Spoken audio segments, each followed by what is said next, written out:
Welcome back to DC teachers academy. आज हम इस वीडियो में सीटेट बाल विकास का एक इम्पॉर्टेंट टॉपिक है, प्याजे का संज्ञानात्मक विकास के बारे में हम पढ़ेंगे।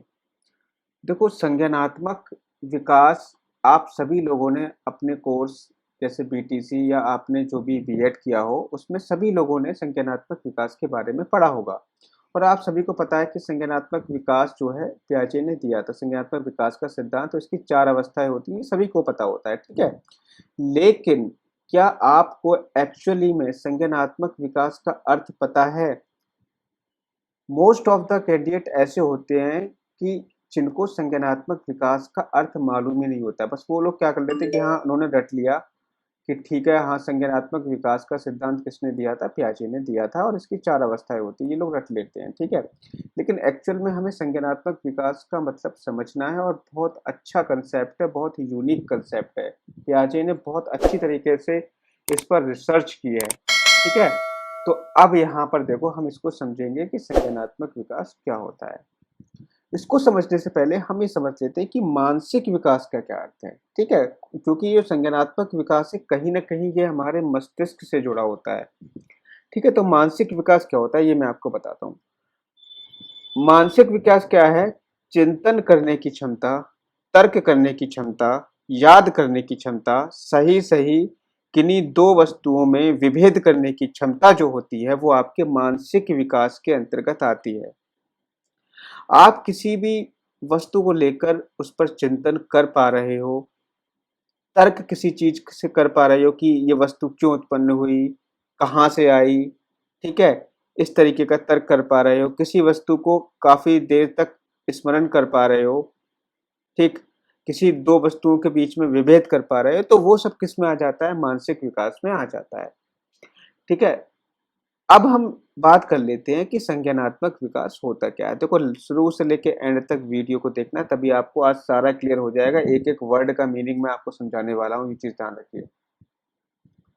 तो यहाँ पर संज्ञानात्मक विकास को समझने से पहले आप समझ लो कि संज्ञान क्या होता है। संज्ञान एक ऐसी प्रक्रिया है जिसमें संवेदन, वर्ड आया संवेदन। संवेदन का मतलब क्या है? संवेदन का मतलब ये होता है कि आपके अंदर एक्साइटमेंट, किसी भी चीज को देख करके एक्साइटमेंट, या आप किसी भी वस्तु को स्पर्श करते हो तो स्पर्श करने के बाद में आपकी बॉडी के अंदर जो क्रियाएं उत्पन्न होती है उसको हम संवेदन कहते हैं, सेंसेशन कहते हैं, ठीक है। अब देखो, ये सेंसेशन आपके माइंड से जुड़ा होता है, क्योंकि जो भी चीज को हम फील करते हैं ना, जैसे मान लो आप किसी भी गर्म वस्तु को टच कर रहे हो, तो टच करते हो तो एकदम से आप हाथ को हटा लेते हो। क्यों हटा लेते हो? क्योंकि आपके हाथ में नर्व्स फैली होती हैं। जो नर्व्स होती हैं ना, नर्व्स होती हैं, वो आपके हाथ से होते हुए आपके माइंड तक जाती हैं, मस्तिष्क तक जाती हैं, ठीक है।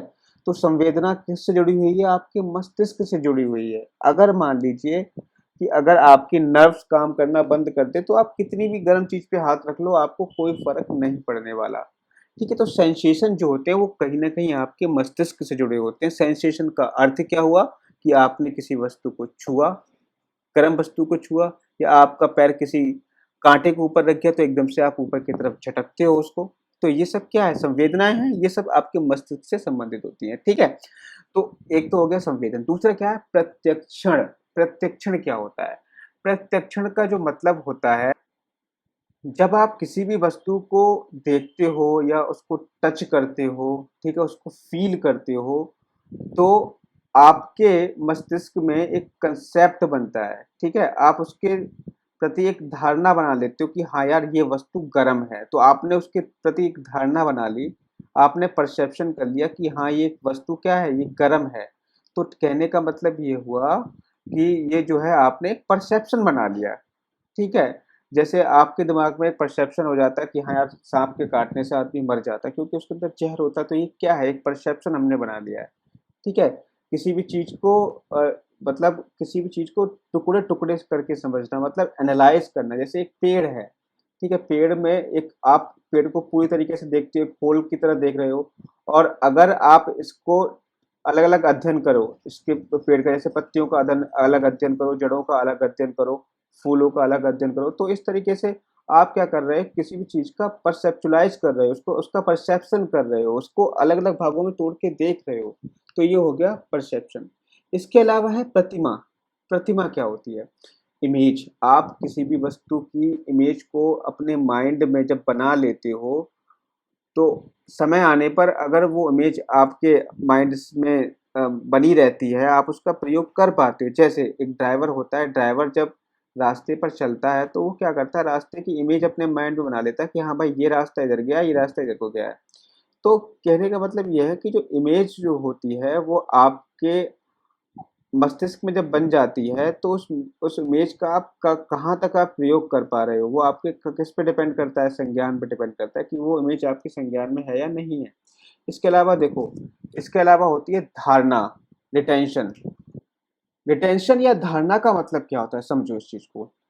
किसी वस्तु को रखने या वस्तु के रखे जाने की क्रिया, ठीक है। मतलब यह है कि आप किसी भी वस्तु को आप अपने मस्तिष्क में किस प्रकार से रख रहे हो, आप उसको किस प्रकार से धारण कर रहे हो। जैसे आपने सीखा कि हाँ भाई कि एक जड़ होती है नीचे, पेड़ के पेड़ की जड़ जो होती है भूमि के अंदर होती है, ठीक है। तो आपने क्या किया, एक धारणा बना ली कि हाँ भाई जो पेड़, जितने भी पेड़ होंगे ना, सभी की जड़ क्या होगी, भूमि के अंदर होगी। तो ये रिटेंशन होती है, किसी भी चीज को रखने की प्रक्रिया, ठीक है। किसी भी चीज को धारण करने की प्रक्रिया। आपने मस्तिष्क में, आपके मस्तिष्क में ये धारणा बन गई है कि हाँ भाई सांप में क्या होता है, जहर होता है। तो आपने क्या कर लिया, रिटेंशन बना लिया अपने मस्तिष्क में, ठीक है। तो ये भी धारणा संबंधित किससे होती है, संज्ञान से संबंधित होती है।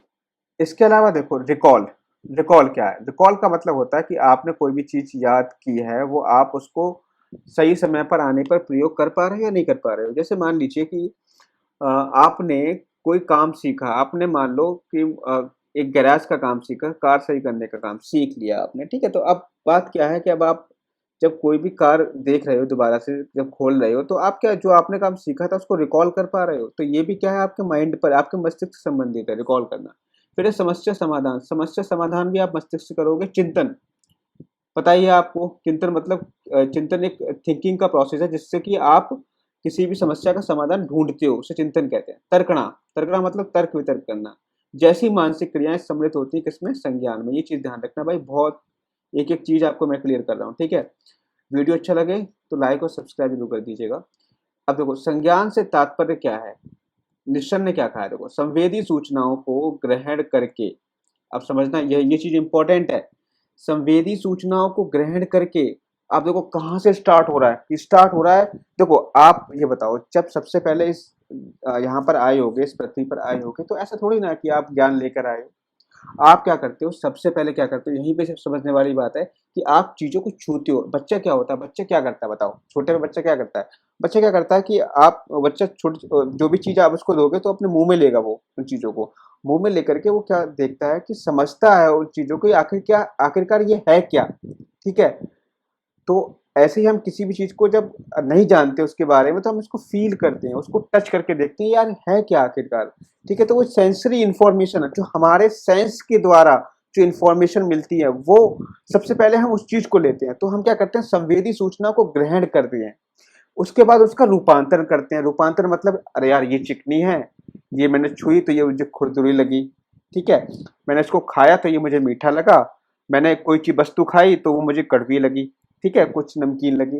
तो हमने क्या किया, उसको ट्रांसफॉर्म किया अपने अकॉर्डिंग, फिर विस्तरण किया कि क्यों ये खट्टी होती है, क्यों ये मीठी होती है, हमने उसको इलेबोरेट किया। फिर उसके बाद में संग्रहण, अब हमने, हाँ अब हमने एक धारणा बना ली कि हाँ भाई ये वस्तु कड़वी होती है, ये वस्तु अब आगे से हमें ध्यान रखना है कि ये वस्तु कड़वी होगी, ये मीठी होगी और ये नमकीन होगी, ठीक है। ये हमने क्या किया, ये इसको संग्रहण, इसको स्टोरेज कर लिया। फिर उसके बाद पुनर्लाभ। अब देखो पुनर्लाभ का मतलब क्या हुआ, अब आगे कभी वो सिचुएशन आई भाई, अब जैसे मान लो आपका मीठा खाने का मन किया, तो आपको याद आएगा हाँ यार मैंने रसगुल्ला खाया था, वो मीठा था, ठीक है। मैंने रसगुल्ला खाया था, वो मीठा था यार, मैं वो रसगुल्ला ही खाऊंगा। तो आप क्या कर रहे हो, उसका पुनर्लाभ ले रहे हो उस सूचना का कि हाँ यार ये चीज मीठी होती है, ठीक है। अब जैसे मान लो कभी भी आपने कोई सामने कोई ऐसी डिश आ जाए, कोई ऐसी मिठाई आ जाए जो आपने कभी नहीं खाई हो, ठीक, आप क्या करोगे उसमें, आप उसको पहले खाओगे। खाओगे मतलब आप संवेदी सूचना को ग्रहण कर लिया, फिर उसका रूपांतरण किया, अरे यार ये तो मीठा है, ठीक है।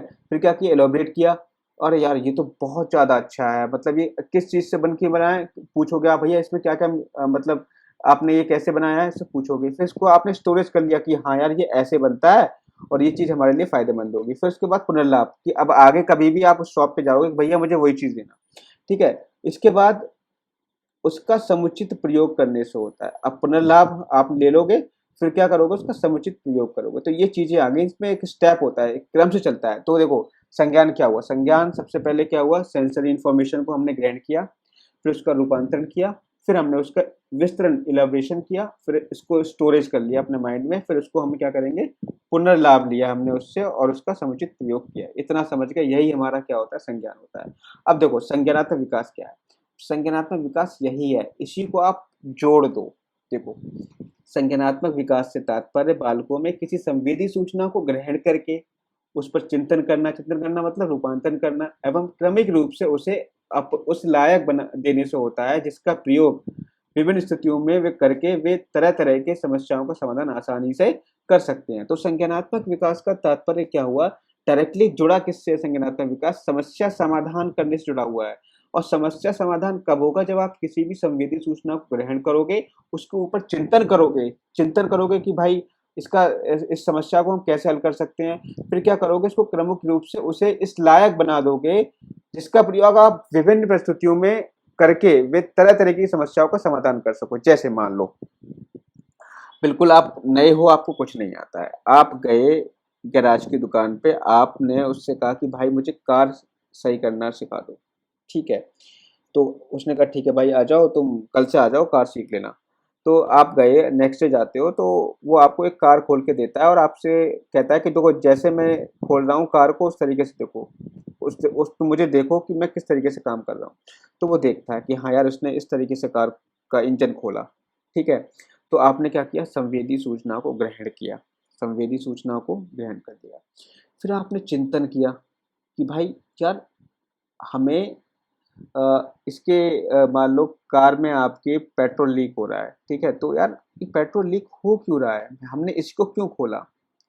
ठीक है? तथा क्रमिक रूप से उसे इस लायक बना देने से होता है जिसका प्रयोग वो विभिन्न स्थितियों में कर सके। अब आपने क्या किया? उस चीज़ को सीख लिया, चिंतन करके उस चीज़ को करना सीख लिया, आपने समस्या का समाधान कर लिया। अब आप उसी परिस्थिति में क्या अब मालिक तो आपको बार-बार सिखाएगा नहीं, अब आप एक बार सीख गए, तो अब दूसरी कोई कार उसी प्रॉब्लम को लेकर आया, तो क्या आप उस समस्या का समाधान कर पा रहे हो?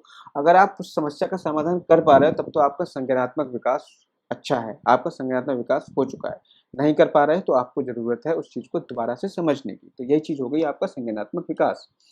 अब देखो इस ढंग का विकास बालकों में होने वाले बौद्धिक विकास से संबंधित है, ये तो ऑब्वियस सी बात है, ठीक है? अब देखो यहाँ पे इम्पोर्टेंट क्या है? इसमें जीन पियाजे जो हैं, जीन पियाजे ने इस सिद्धांत को बेसिकली डेवलप किया है। संज्ञानात्मक विकास के अध्ययन क्षेत्र में जीन पियाजे का सिद्धांत जो होता है एक अभूतपूर्व सिद्धांत माना जाता है। उन्होंने बालकों के चिंतन एवं तर्कणा के विकास के जैविक एवं संरचनात्मक तत्वों पर बल डालकर संज्ञानात्मक विकास की व्याख्या की। तो यहाँ पे ध्यान रखना है, इन्होंने जैविक और संरचनात्मक तत्वों पर अधिक बल दिया है बच्चों के, ठीक है? अब हम यहाँ पे आगे बढ़ जाते हैं। अब हम समझेंगे कि संज्ञानात्मक विकास के जो जो सिद्धांत पियाजे ने दिया है उसका एक्चुअली में अर्थ क्या है। तो हम समझ लेते हैं। तो जीन पियाजे जो थे वो एक स्विस मनोवैज्ञानिक थे, ठीक है? जीन पियाजे जो थे वो स्विस मनोवैज्ञानिक थे और बेसिकली वो जो प्राणी विज्ञान होती है ना उसमें इन्होंने एक तरीके से डिग्री ली थी, एक प्रशिक्षण लिया था। वे अल्फ्रेड बिने की प्रयोगशाला में बुद्धि परीक्षणों के साथ जब कार्य कर रहे थे तो उसी समय बालकों के संज्ञानात्मक विकास पर उन्होंने कार्य करना प्रारंभ किया था। अब हुआ क्या यहाँ पे? तो यहाँ पर देखो अवधि 1922-23 की थी। उन्होंने 1923 और 1932 के बीच 5 पुस्तकें इनकी प्रकाशित हुई जिनमें संज्ञानात्मक विकास के सिद्धांत का इन्होंने प्रतिपादन किया था। तो उन्होंने क्या कहा? इन्होंने ये कहा था कि बालकों में वास्तविकता के स्वरूप के बारे में चिंतन करने, उसे खोज करने की शक्ति ना तो सिर्फ बालकों के परिपक्वता स्तर पर और ना सिर्फ उसके अनुभवों पर निर्भर करता है बल्कि इन दोनों की अंतःक्रिया द्वारा निर्भर करता है। अब देखो हाँ, कहा क्या जाता है कि बालक चिंतन कब कर पाता है? बालक चिंतन एक छोटा बच्चा तो चिंतन कर नहीं पाएगा, ऑब्वियस सी बात है, ठीक है? लेकिन चिंतन करने की शक्ति क्या होती है? जो पहले जो माना जाता था, वो लोग ये मानते थे कि जब बच्चा परिपक्वता स्तर को प्राप्त कर लेता है, मतलब एक मैच्योर हो जाता है, तभी वो चिंतन करने लायक बनता है। या फिर कोई बड़ा बच्चा है तो वो अपने अनुभवों पर जो उसने पहले सीखा था उसको लेकर के चिंतन करता है। ये पहले अलग-अलग माना जाता था कि जो संज्ञानात्मक विकास है बच्चों का वो परिपक्वता स्तर या फिर उसके पूर्व अनुभवों पर निर्भर करता है। लेकिन जब पियाजे आए तो उन्होंने कहा कि नहीं, ऐसा नहीं है कि जो बालकों का संज्ञानात्मक विकास है वो परिपक्वता स्तर और उसके अनुभवों दोनों पर निर्भर करता है, दोनों की अंतःक्रिया का परिणाम होता है। ठीक है? तो यहाँ पर देखो, संज्ञानात्मक विकास की व्याख्या में पियाजे ने जो विचारधारा व्यक्त किया वह एक अंतःक्रियावादी विचारधारा। तो एक चीज ध्यान रखना, ये प्रश्न आपसे पूछ सकता है कि जो पियाजे की संज्ञानात्मक विकास की जो विचारधारा है वो कैसी है, किस प्रकार की विचारधारा है? तो वो एक विचारधारा है अंतःक्रियावादी विचारधारा। ये चीज आपको ध्यान रखनी है। तो यहाँ पर देखो, पियाजे के संज्ञानात्मक विकास के सिद्धांत की पूर्ण रूपेण व्याख्या करने से पहले इस सिद्धांत के कुछ महत्वपूर्ण संप्रत्यय हैं। तो हमें क्या करना है, देखो, अगर हमें पियाजे के संज्ञानात्मक विकास को समझना है अच्छी तरीके से, तो कुछ हमें इम्पोर्टेंट कंसेप्ट को समझना होगा। ठीक है? तो वो कंसेप्ट क्या क्या है, कुछ टर्म्स हैं उनको हमें समझना है, क्योंकि वो आगे आपके यूज होते रहेंगे। ठीक है? तो अब देखो, पहला जो टर्म है वो है अनुकूलन। अनुकूलन क्या होता है? एडेप्टेशन। अब देखो, एडेप्टेशन क्या है? पियाजे के अनुसार बालकों में वातावरण के साथ समंजन करने की एक जन्मजात प्रवृत्ति होती है।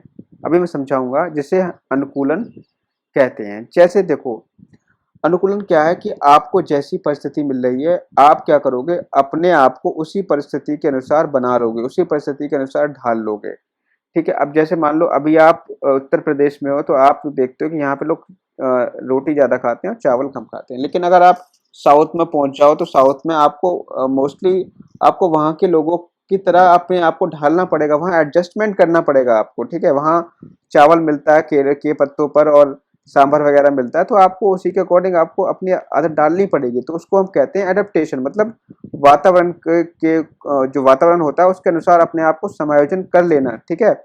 और ये बच्चों में क्या होती है, जन्मजात प्रवृत्ति होती है एडेप्टेशन की। ठीक है? अब देखो, इसकी दो उपक्रिया बताई गई हैं, पहला है आत्मसातकरण और दूसरा है समायोजन। देखो, इस दोनों को इंपॉर्टेंट है, इसको अच्छे से समझना है क्योंकि ये वर्ड आपको परेशान करेंगे आगे। तो देखो, आत्मसातकरण क्या होता है? आत्मसातकरण एक ऐसी प्रक्रिया है जिसमें बालक समस्या के समाधान के लिए या वास्तविकता से समंजन करने के लिए पूर्व सीखी गई योजनाओं या मानसिक क्रियाओं का सहारा लेता है। ठीक है? अब देखो, यहां पर आत्मसातकरण हुआ क्या? अब जैसे मान लो कोई भी अ, आपको समस्या का समाधान करना है। ठीक है? जब आप किसी भी समस्या का समाधान करोगे तो होगा क्या?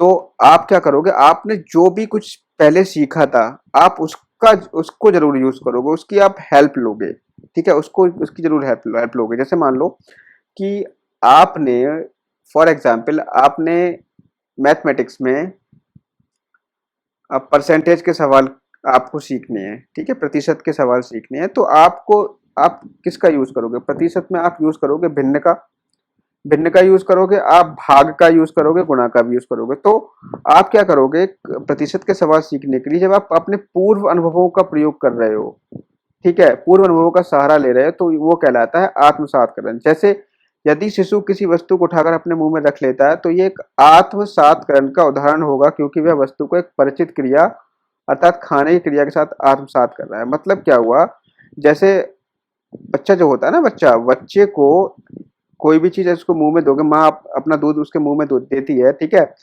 तो होता क्या है, तो उसमें बच्चा हर एक चीज को अपने मुंह में लेता है। क्यों? वो ये समझता है कि यार ये जो खाने वाली वस्तु है, क्योंकि उसने क्या किया, उसने आत्मसातकरण कर लिया है। पहली वाली जो उसने सीखी थी, जो ब्रेस्ट मिल्क उसने लिया था अपने मुंह में, तो उससे उसने आत्मसातकरण कर लिया, एसिमिलेशन कर लिया कि यार ये वही वस्तु है, ये इसमें से क्या निकलेगा, दूध निकलेगा। ठीक है? तो ये चीज यहाँ पे इसको हम कहते हैं आत्मसातकरण करना।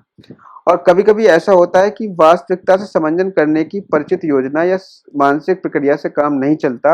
ऐसी स्थिति में बालक अपनी योजना, संप्रत्यय या व्यवहार में परिवर्तन करता है ताकि वह नए वातावरण के साथ अनुकूलन या समंजन कर सके। जैसे फॉर एग्जाम्पल, अब मान लीजिए कि आपको आपके सामने कोई समस्या आई, जैसे मान लीजिए कि आपकी एक गाड़ी खराब होगी रास्ते में, ठीक है? तो मोटरसाइकिल आपकी खराब हो गई। अब आपने मोटरसाइकिल देखा भाई क्या खराबी आ गई है इसमें, तो आप क्या करोगे, आप अपने आपने अपने पूर्व अनुभवों का यूज किया कि यार पहले मेरी मोटरसाइकिल खराब हुई थी तो वो तो मैंने सही कर ली थी, लेकिन अब यार पता नहीं इसमें क्या दिक्कत हो गई है, अब ये सही नहीं हो रही है। तो होगा क्या, अब आप क्या करोगे उस स्थिति में? उस स्थिति में आप अपने पूर्व ज्ञान का यूज तो कर नहीं पाओगे, आत्म सात्करण तो कर नहीं पाओगे। तो होगा क्या, आप अपनी एक योजना बनाओगे, एक नई योजना बनाओगे, एक नया कंसेप्ट डेवलप करोगे, ठीक है? जब नया कंसेप्ट डेवलप होगा, यार ये चीज ऐसे ठीक नहीं होगी, इसके लिए मुझे कुछ और करना होगा, तो आप वहां पे क्या कर रहे हो, एक कंसेप्ट बना रहे हो। तो उससे क्या होगा, जब आप नया कंसेप्ट बनाओगे, कुछ सीखोगे, जब कुछ सीखोगे तो आपके व्यवहार में क्या आएगा, परिवर्तन आएगा। ये तो ऑब्वियस सी बात है भाई, सीखना क्या है, व्यवहार में परिवर्तन तो सीखना होता है। तो होगा क्या, अब वहां पर आपने क्या किया, एक नए वातावरण के साथ अनुकूलन किया, एक नया चीज आपको सीखने को मिला। तो नई चीज जब आपको सीखने को मिलती है, उसी को हम कहते हैं समायोजन। क्या कहते हैं उसको? समायोजन कहते हैं, ठीक है? समझ में आ गया? आत्मसात्करण और समायोजन में क्या अंतर है? आत्मसात्करण क्या है? आत्मसात्करण एक ऐसी प्रक्रिया है जिसमें हम किसी भी समस्या के समाधान के लिए अपने पूर्व अनुभवों का यूज कर लेते हैं, पूर्व अनुभवों का यूज करके सॉल्व हो जाती है समस्या। लेकिन समायोजन में हम अपने पूर्व अनुभवों का यूज करके समस्या का समाधान नहीं कर सकते, ठीक है? हम अपनी पूर्व अनुभवों का यूज करते हुए अपनी समस्या का समाधान नहीं कर सकते। किसमें? समायोजन में। समायोजन में हमें एक नया कंसेप्ट डेवलप करना पड़ता है, ठीक? तो ये नया कंसेप्ट डेवलप करना ही हमारा क्या कहलाता है, वो समायोजन कहलाता है। नए वातावरण के साथ हम अनुकूलन करते हैं तो वहां पर वो एडजस्टमेंट कहलाता है। जैसे यदि कोई बालक ये जानता है कि कुत्ता क्या होता है, परंतु एक बिल्ली को देखकर वह अपने मानसिक संप्रत्य में परिवर्तन कर बिल्ली की कुछ अलग विशेषताओं पर गौर करता है, तो ये क्या होगा, समायोजन होगा। जैसे मान लो, देखो अब यहाँ पे एक उदाहरण मैं आपको और दे रहा हूँ, किसका, समायोजन का और आत्मसात्करण का। जैसे एक बालक होता है, तो बालक मानो उसने कुत्ते को देखा है, ठीक है? एक बालक है, उसने कुत्ते को देखा है। अब कुत्ते को उसने देखा कि जानता कि हाँ यार ये चार पैर वाली चीज जो होती है वो कुत्ता होती है, उसको उसने अपने माइंड में ये धारणा बना ली। अब क्या है भाई, बिल्ली आई उसके सामने, तो बिल्ली को देखकर भी वो कहता है कुत्ता, बिल्ली को देखकर भी क्या कहता है, वो कुत्ता बोलता है अपने मुंह से कि ये कुत्ता है। लेकिन अब मुझे इस स्थिति में बताओ कि वो आत्मसात्करण कर रहा है या समायोजन यहाँ पे कर रहा है, मुझे ये बताओ। यहाँ पे आत्मसात्करण हुआ या समायोजन हुआ? यहाँ पर जो हुआ वो हुआ आपका आत्मसात्करण। क्यों? क्योंकि उसने जो पहला पूर्व ज्ञान था उसी का यूज करके उसने ये बता दिया कि भाई ये कुत्ता है। क्यों? क्योंकि इसके चार पैर हैं। और अब समायोजन समझो कि अगर अगर कोई बच्चा कुत्ते को उसने देखा है और बाद में बिल्ली उसके सामने आ जाए, तो वो उसमें अंतर पहचान जाए कि यार ये तो अलग है, ये तो अलग है उससे, ठीक है? तो बिल्ली को देख करके अब वो क्या करेगा, यार समझेगा यार ये अलग कैसे है, एक कंसेप्ट अपने माइंड में डेवलप करेगा, ठीक है? ये क्यों अलग है उस चीज से, ठीक है? तो वो चीज जो कंसेप्ट अपने माइंड में डेवलप करेगा, और उस कंसेप्ट को डेवलप करने के बाद में वो नए वातावरण के साथ समायोजन कर लेगा, खुद को नए वातावरण के साथ समायोजित कर लेगा, तो वही चीज उसकी क्या कहलाएगी, वही चीज उसकी कहलाएगी समायोजन। अब इससे ज्यादा और मैं आपको क्या एग्जाम्पल दूं, अब आप समझ गए होंगे कि समायोजन और आत्मसात्करण में क्या अंतर है। भाई बहुत इतनी चीज आपको क्लियर हो गई होगी, मैं ये मानता हूँ। अब आप आगे आ जाओ साम्यधारण यानी इक्विलिब्रियम पे, ठीक है? इसके बाद आपको कभी प्रॉब्लम होने वाली नहीं है संज्ञानात्मक विकास में, ये चीज ध्यान रखना।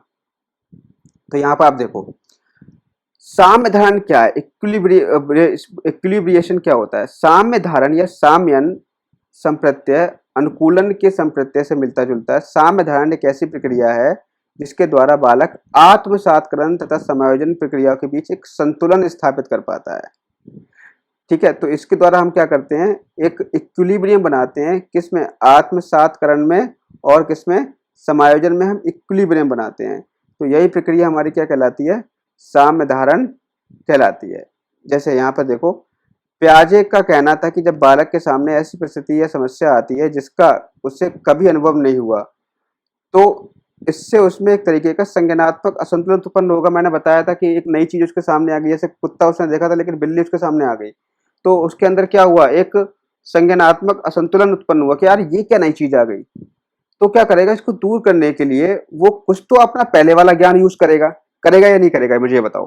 भाई कोई नई चीज आ गई है, अब उसको कुत्ते से बिल्ली को अलग करना है, कुत्ते से बिल्ली को अलग करना है, तो क्या वो अपना पहला वाला ज्ञान तो यूज कर रहा है ना यार, कि कुत्ता बिल्ली से क्यों अलग है, तो पहले वाला ज्ञान यूज कर रहा है अपना। तो यहाँ पर देखो, तो यहाँ पर क्या होगा, संज्ञानात्मक असंतुलन उसके मस्तिष्क में उत्पन्न हो गया। तो इसको दूर करने के लिए उसमें क्या करता है, बैलेंस बनाता है।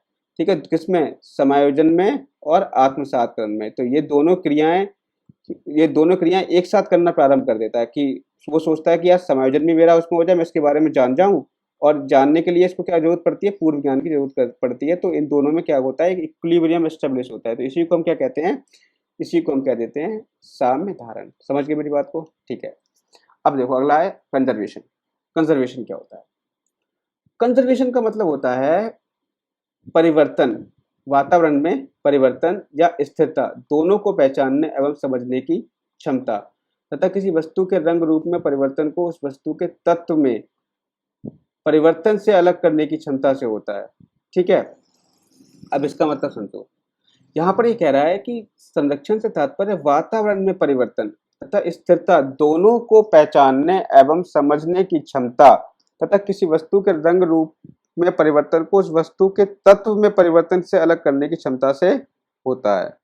तो इसका मतलब क्या हुआ, इसका मतलब ये हुआ कि वातावरण में परिवर्तन और स्थिरता दोनों को पहचानने और समझने की आपके अंदर कितनी क्षमता है, कि आप वातावरण में कितना परिवर्तन हुआ है आप उसको पहचान पा रहे हो। ठीक है, या कितना वो स्थिर है उसको पहचान पा रहे हो। तो इन दोनों को समझने की जो क्षमता होती है वही हमारा क्या कहलाता है, संरक्षण कहलाता है। संरक्षण का मतलब क्या होता है? तो संरक्षण का अगर हम केवल मीनिंग देखें तो मीनिंग मतलब होता है टू कंजर्व समथिंग, किसी को कंजर्व करना, किसी को प्रोटेक्ट करना।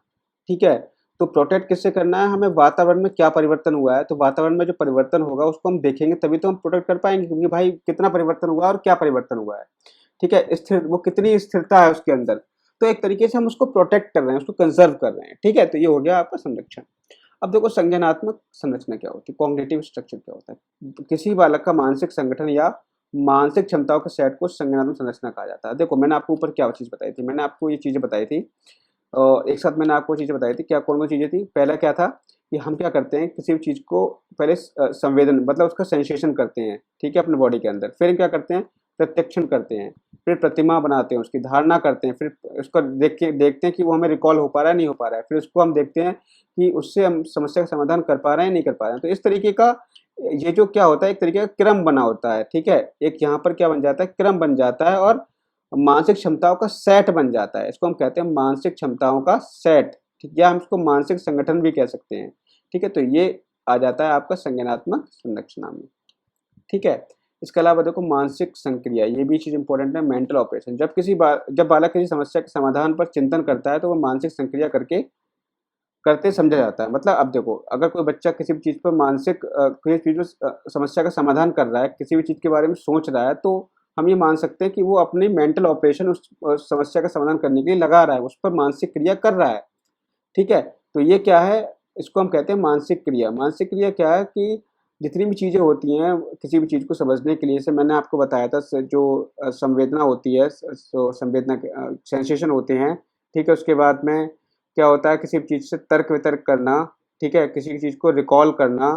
ठीक है, तो ये सब चीज़ें किस में आ जाती है, मानसिक संक्रिया में आ जाती है।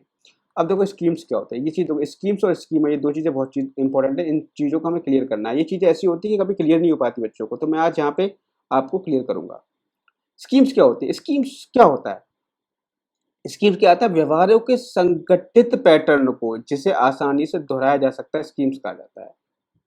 अब देखो क्या है organise pattern. Organise pattern for example समझो, जैसे बच्चा स्कूल जाने के लिए जब अपनी कॉपी किताब वर्ग रूटीन के अनुसार करता है, जैसे स्कूल ड्रेस पहनता है, जूता पहनता है, व्यवहारों के ये जो सभी कार्य होते हैं उसको हम क्या कहते हैं, पैटर्न कहते हैं। अब जैसे ये क्या होता है, एक ऑर्गेनाइज पैटर्न हुआ कि हाँ यार बच्चे को पता है कि मैं जब सुबह स्कूल उठूंगा तो मुझे क्या करना पड़ेगा, मुझे सबसे पहले जाकर के ब्रश वगैरह करना है, ब्रश वगैरह करने के बाद में मुझे फिर जल्दी फटाफट से ड्रेस को पहनना है, उसके बाद नाश्ता करना है, फिर शूज पहनने हैं। तो ये सब चीजें क्या होती हैं, उसका एक ऑर्गेनाइज पैटर्न बन गया है। उसने अपनी स्कीम्स बना ली हैं यार, कि मुझे ये सब डेली उठ के करना है। तो ये सब क्या कहलाता है, स्कीम्स कहलाती है। ठीक है, ये स्कीम्स में आ जाता है, समझ गए। स्कीम्स क्या होती है? स्कीम्स एक तरीके के मेंटल ऑपरेशन होते हैं, उसके दिमाग में ये घुसा होता है कि हाँ यार सुबह उठ के मुझे ये सारी चीजें करनी होती है, उसको स्कीम्स कहते हैं। इतनी बात क्लियर हो गई। अब आ जाओ आप स्कीमा पे। ये चीज देखो, स्कीमा क्या है? स्कीमा सुनने में तो स्कीम से काफी मिलता जुलता है, लेकिन ये जो है थोड़ा सा इसका अर्थ भिन्न होता है। क्या होता है ये? पियाजे ने इसके बारे में क्या कहा है कि यह एक ऐसी मानसिक संरचना से होता है जिसका सामान्यीकरण किया जा सके। अब देखो, ये यहाँ पर इन्होंने ये वर्ड बोल दिया। अब आप समझ रहे हो कि सर सामान्यीकरण क्या होता है? यार ये तो एक नया वर्ड हमारे सामने आ गया। ठीक है, तो सामान्यीकरण क्या है, इसको समझो। तो देखो, सामान्यीकरण होता क्या है? जैसे जब हम हमारे सामने कोई भी समस्या आती है, ठीक है, जब हम हमारे सामने कोई भी समस्या आती है, अगर वो समस्या हमने कभी पहले फेस की है, कभी पूर्व में हमारे साथ आ चुकी है, तो हम क्या करते हैं, हम जो पूर्व में हमारे जो अनुभव होते हैं उन्हीं का हम प्रयोग करके उस समस्या का समाधान करने की कोशिश करते हैं। तो उस समस्या को पूर्व अनुभवों का प्रयोग करते हुए उसका समाधान करने की जो प्रक्रिया होती है उसे ही हम क्या कहते हैं? सामान्यीकरण कहते हैं। सामान्यीकरण का मतलब यह है कि यार जो भी तुम्हारे सामने समस्या आई है, अभी तुम्हारे सामने समस्या है, और उस समस्या वो समस्या बिल्कुल वैसी ही है जो आपके पहले आ चुकी थी, पहले कभी आपके सामने आ चुकी है। तो आप वहां पर क्या करोगे? आपने जो पहले किया था आप उसी का यूज करके अपने आने वाली समस्या को सॉल्व करोगे। तो यही आपका क्या कहलाता है? स्कीमा हो जाएगा। स्कीमा है क्या? एक ऐसी मानसिक प्रक्रिया जिसका सामान्यीकरण किया जा सके, वो आपकी क्या कहलाएगी? स्कीमा कहलाएगी। ये बात आप ध्यान रखना। और इसको एक आसान भाषा में समझ लीजिए।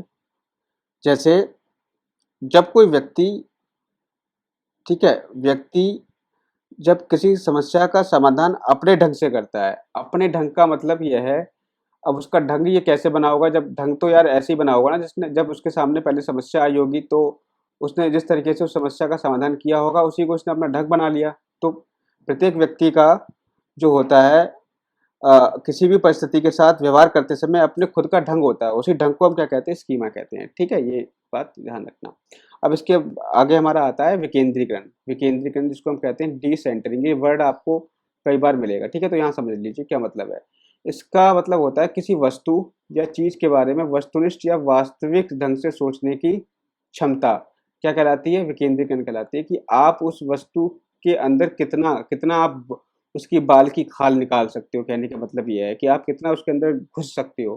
ठीक है, तो बाल का खाल निकालने का मतलब होता है विकेंद्रीकरण करना, उसको डिसेंट्रलाइज करना, उसके अंदर उसके कई सारे पार्ट ढूंढ के उसके अंदर घुसना कि यार ये चीज़ कैसे होती है, ये क्यों आया, ये क्या होता है, ये चीज़ क्या होती है। तो इस तरीके से वो उसको कहते हैं विकेंद्रीकरण। ठीक है, तो यहाँ पे देखो, यहाँ पर प्याजे का कहना था कि 3 से 4 महीने की उम्र के बालकों में ऐसी क्षमता नहीं होती क्योंकि छोटे होते हैं, बल्कि वह किसी वस्तु या चीज़ के बारे में आत्म केंद्रित ढंग से सोचते हैं। कौन? 3 से 4 महीने के बच्चे। लेकिन जैसे ही हम उम्र बीतती है उनकी, तो 23 से 24 महीने का जब हो जाता है तो उसमें वास्तविक ढंग से सोचने की क्षमता विकसित हो जाती है। भाई देखो, आपने बच्चा का देखा होगा, आप बच्चे कहोगे देखो बेटा वो चाँद है, आपने बच्चे से कहा बेटा वो चाँद है, तो कहेगा ये चाँद क्या होता है? चाँद कैसे बना? ठीक है?